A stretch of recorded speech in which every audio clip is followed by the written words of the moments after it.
Thank you, Mr. Chairman. Thanks to you both for being here. Let's talk a little bit, if we could, about housing at Fort Leonard Wood.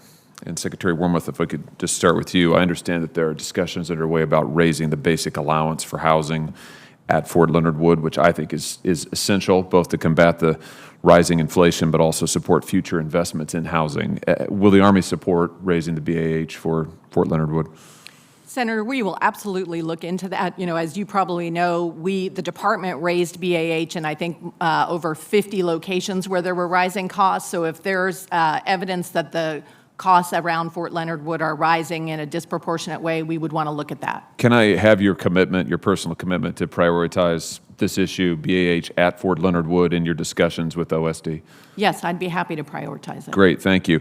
Along similar lines, I asked you and General McConville both last year at this hearing about the Army's plans to replace aging homes at Fort Leonard Wood, and you both assured me that that would be a priority. Army Material Command followed up with my office afterwards and said that the Army would be earmarking funds for this. However, as of this week, I'm not aware that the Army has allocated any funds toward replacing housing at Fort Leonard Wood. Zero.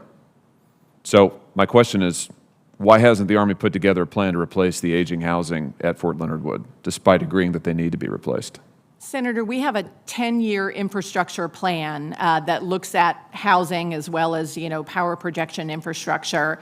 It would surprise me if in that 10-year plan there was not investment set aside for Fort Leonard Wood. So let me take that and get back to you and find out exactly where in our plan, what year we're looking at trying to deal with the housing there. Well, let me tell you what I was told. I was told last year there were $341 million that were going to be allocated towards replacing housing. Then I was told later only $50 million would be available to Fort Leonard Wood. And then I was told after that it would be zero.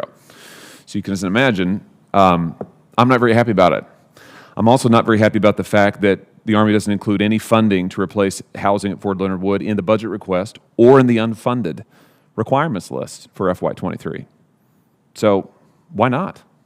Well, Senator, again, I will go and look. We have a 10-year plan. It may well be that there is not money in FY23, but there may be money in future years. So what I would like to do is go back and look into exactly where you are in the schedule. The Army, as I've come to understand in a whole new way, we have a huge footprint with housing at installations all across the country. We can't in a single year take care of all of the housing issues that we have. So we try to look, where the need is most pressing and sort of develop a schedule, but I'd be happy to look into it. And I understand that you're frustrated hearing different things at different times. Well, here's the deal. I realize that you've got issues you've got to address all over the nation and bases all over the nation, but in Missouri, it's a pressing issue. Mm-hmm. And when I'm told that there's going to be funds available for housing in Missouri, and then there aren't, I'm not happy about it. And I'm not happy about getting the runaround about what it's going to be and what it's not going to be. And frankly, what I want to hear is that Fort Leonard Wood's going to be a priority and that it's going to get done.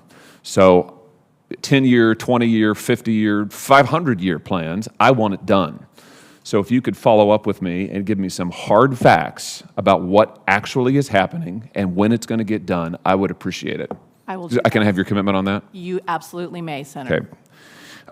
Let me shift topics. You gave a speech, Madam Secretary, last year about the Army's role in the Indo-Pacific, and during that speech you said, I'm going to quote you now, if required, the Army can counterattack using its maneuver forces, for example, infantry, striker elements, and combat aviation brigades to restore the territorial integrity of our allies and partners. My question is, given that the DoD has designated China as the pacing threat and the Taiwan scenario as the pacing scenario, what role do you see Army maneuver forces playing in helping us deter a potential Chinese invasion of Taiwan?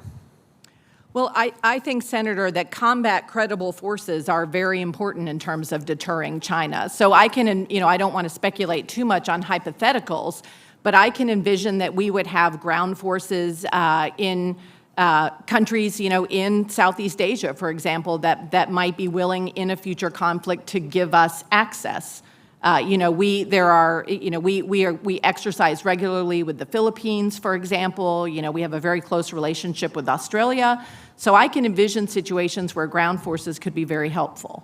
Good. That's helpful. General, can I just ask you, and my last question here, do you think that we should maintain the ability to put Army forces on Taiwan in the event of a crisis so the President has an option if necessary, to deter or defeat a fait accompli? Yeah,